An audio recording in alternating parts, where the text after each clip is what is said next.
Apreciados hermanos, es un placer estar con ustedes en esta oportunidad. Dios los bendiga, los acompañe especialmente en lo que vamos a conversar en este instante.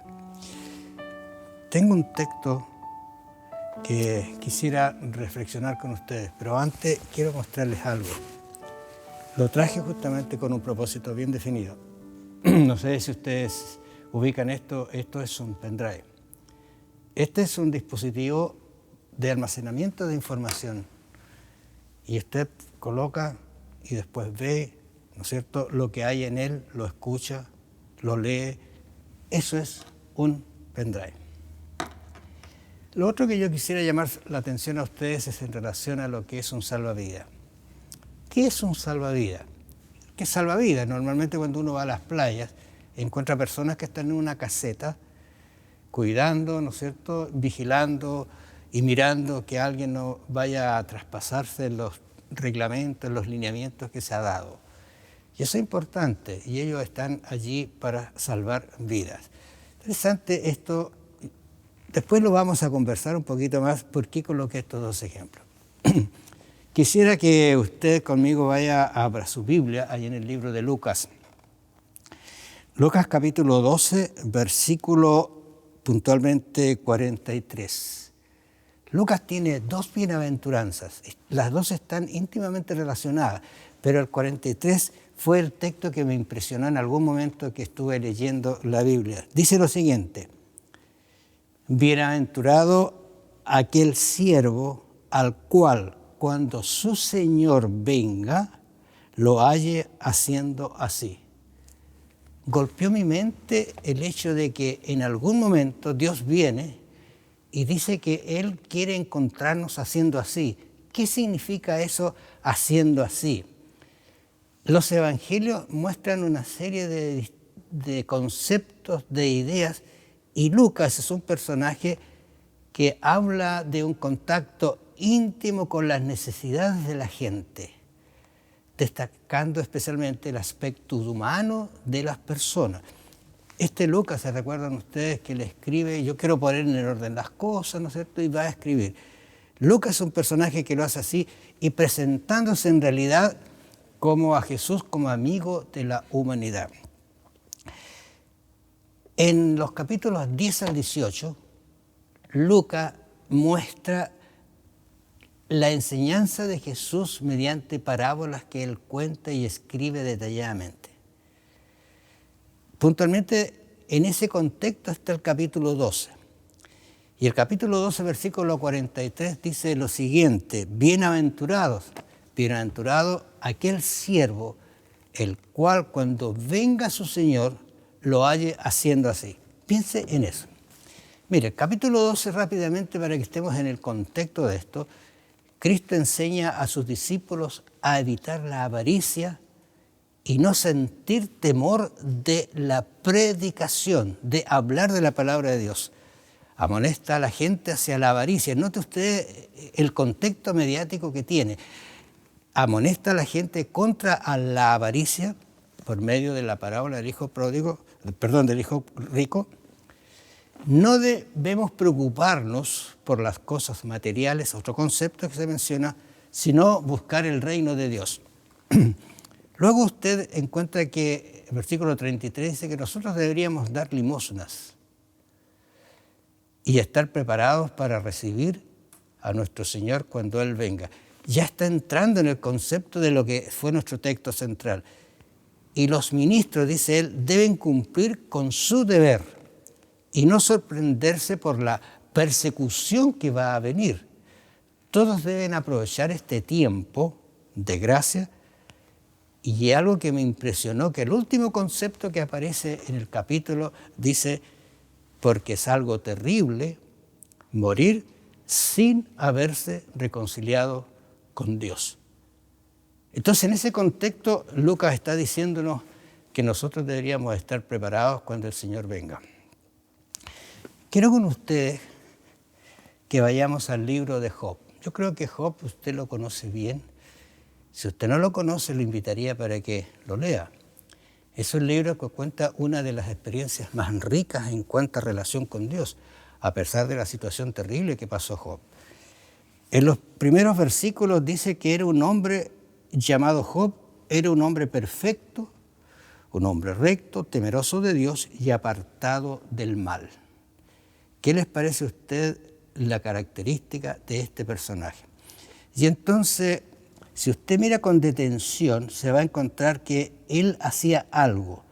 En el versículo 5 dice, y sucedía que cada vez hacía venir a sus hijos para santificarlos, se levantaba, dice, de mañana y ofrecía holocaustos conforme al número de todos ellos, porque decía Job, quizás habrán pecado mis hijos.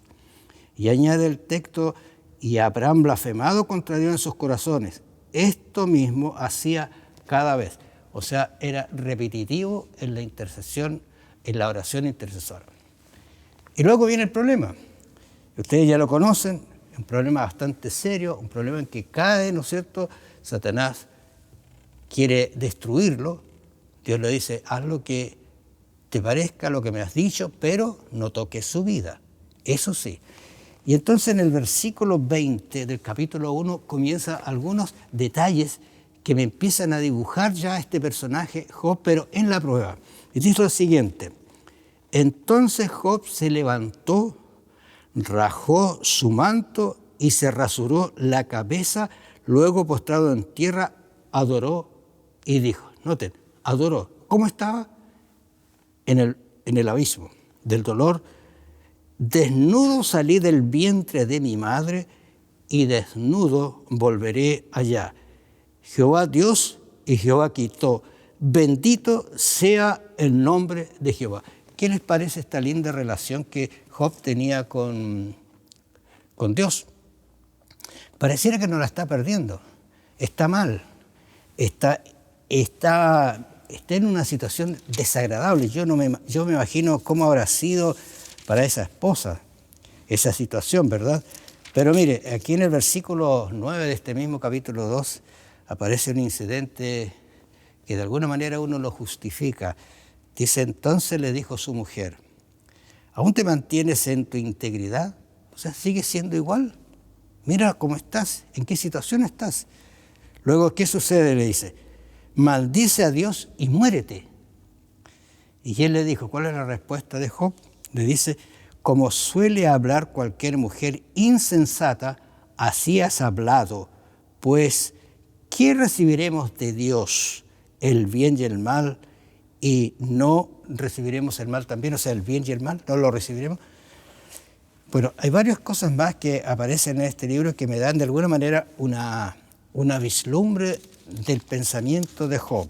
Job sigue siendo el mismo personaje de los primeros versículos.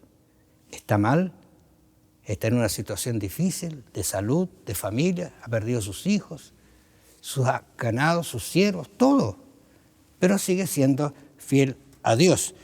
En el capítulo 9, solo algunos detalles nomás, porque yo se les recomiendo que usted se lo lea completo. El capítulo 9 dice, respondió Job y dijo, ciertamente yo sé que esto es así.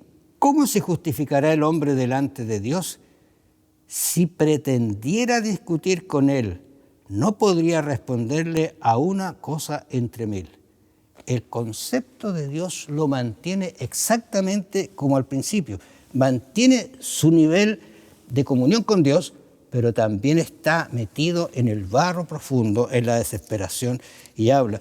Yo siempre he pensado por qué Dios no le contestó a Job.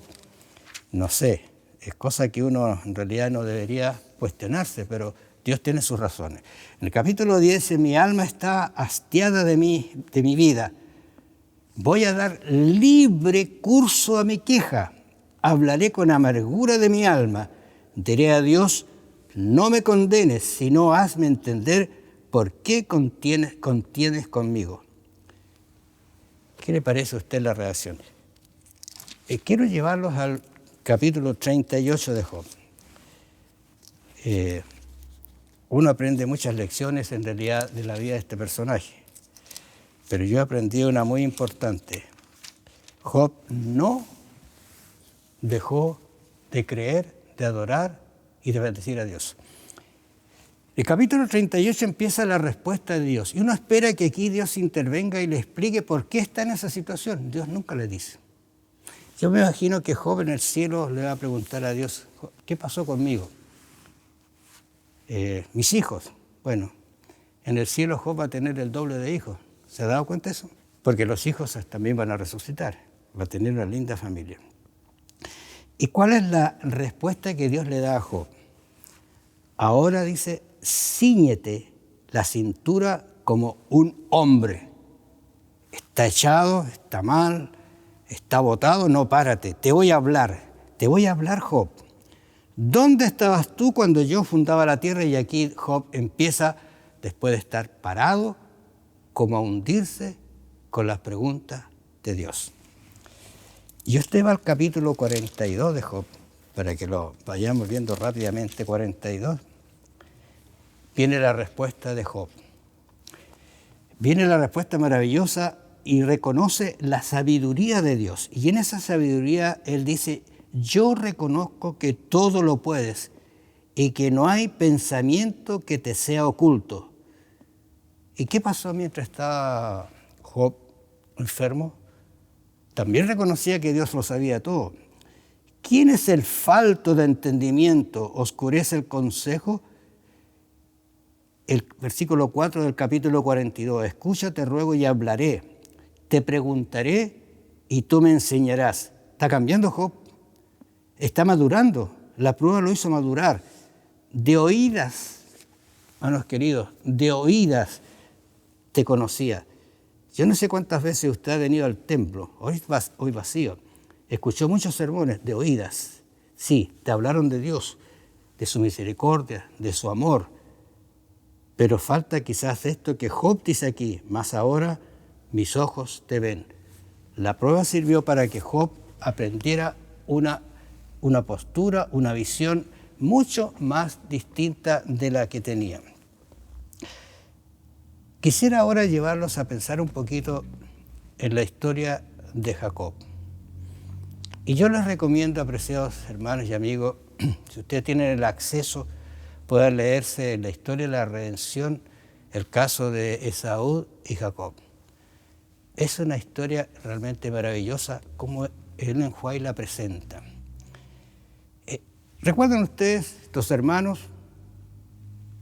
Uno tiene que salir huyendo porque rompió, le quitó la primogenitura, ¿no es cierto? Y tuvo que huir a tierras lejanas. Muchos años estuvo por allá lejos. Y en algún momento él vuelve y Dios le dice, vuélvete a tu tierra. Y quiero hacer énfasis en esto, vuélvete a tu hogar.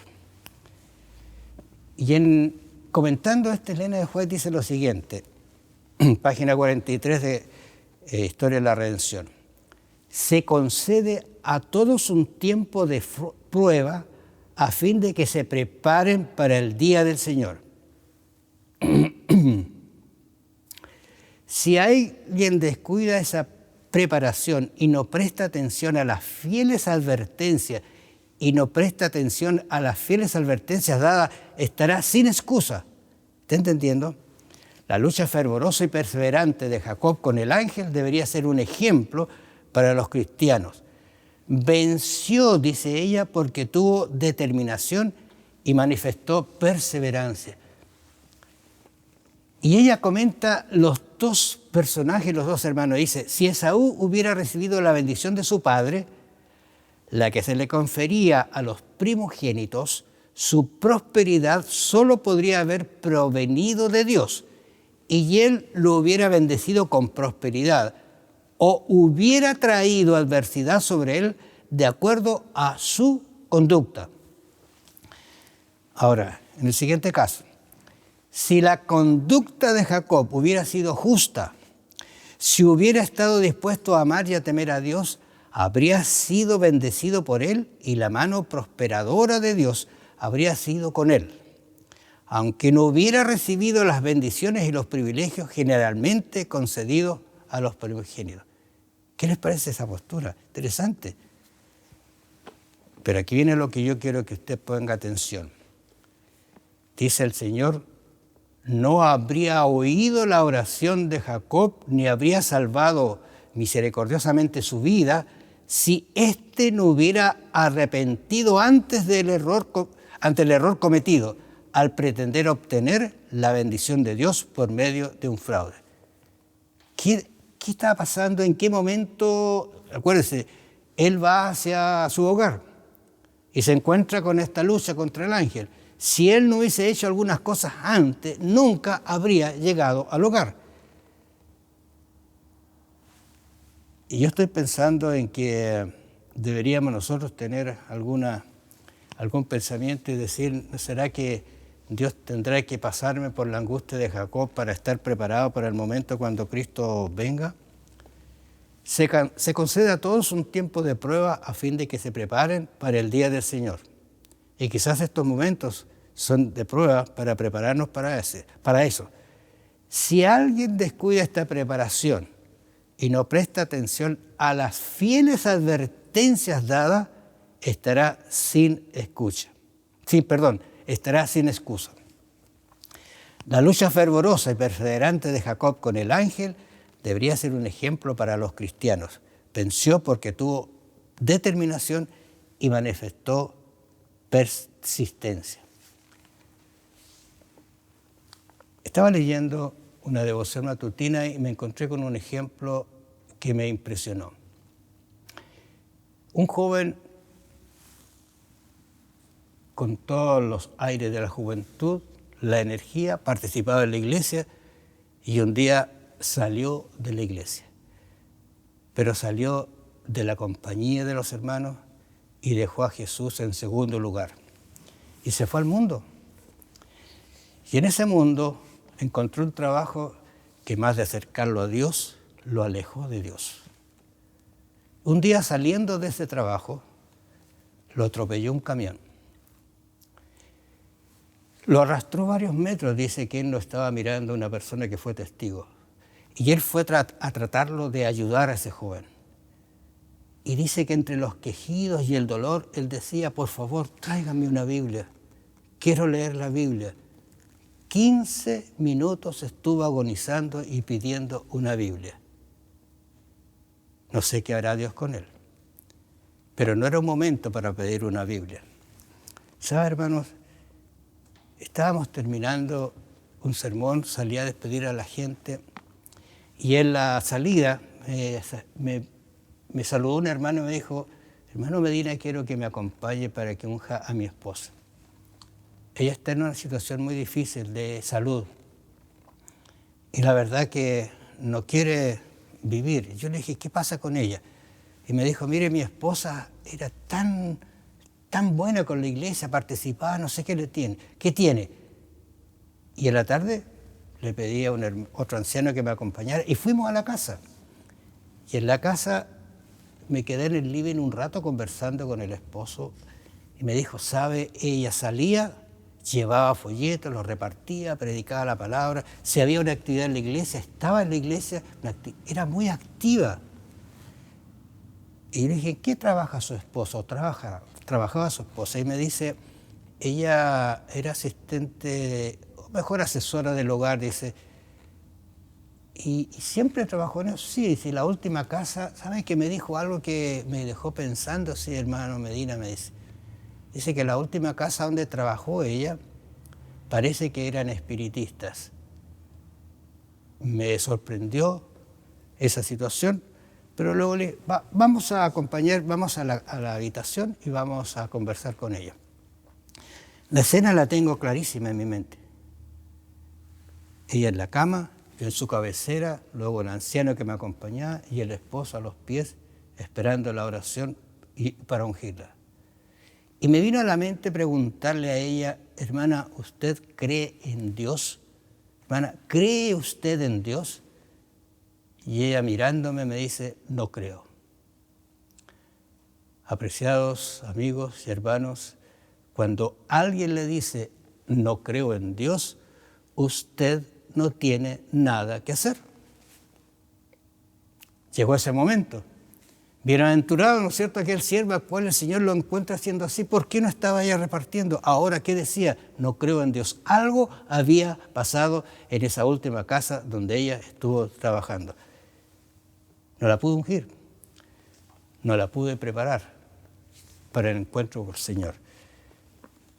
Yo les presenté al comienzo un pendrive. Su vida es un gran pendrive y usted lo llena de lo que usted es. Y cuando llegue el momento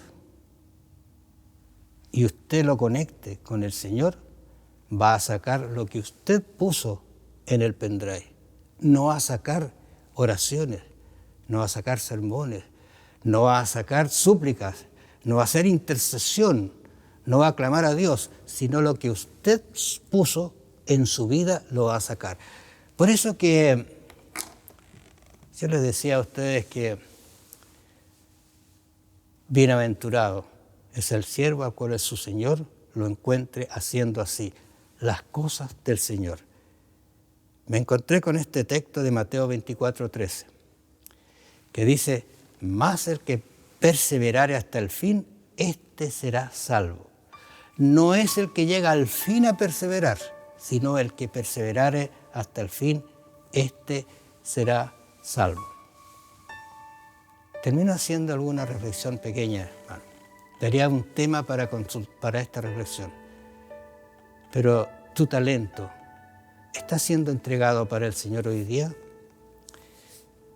Tu templo está consumiendo tu cuerpo, aquello que eleva a los santos, a lo glorificarlo a Dios. Tu tesoro está siendo entregado en las arcas de la iglesia, estás siendo fiel y digno de ser un hijo de Dios. Y tu tiempo está siendo usado en el servicio del Señor. El texto decía: bienaventurado aquel siervo al cual cuando su Señor venga le halle haciendo así. Hoy día, fidelidad, mañana, eternidad. Que el Señor te bendiga.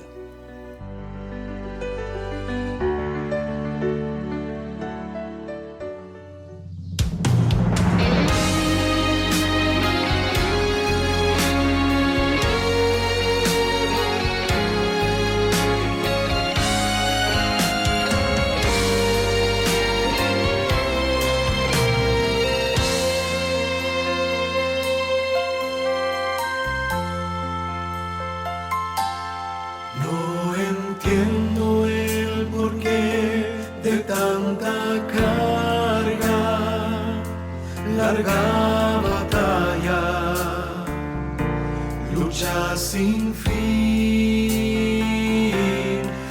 Es difícil ver cómo Dios puede obrar a través de donde no hay solución. Si soy débil, me sostiene, es quien calma toda tempestad. Con su sangre Él me hace libre. Me rindo a Él y a su eterna paz. Él es fuente de agua viva en el desierto, mi refugio en la tempestad. Es el pan de vida para los que luchan y descansan sus cargas sobre Él. Si soy débil, me sostiene,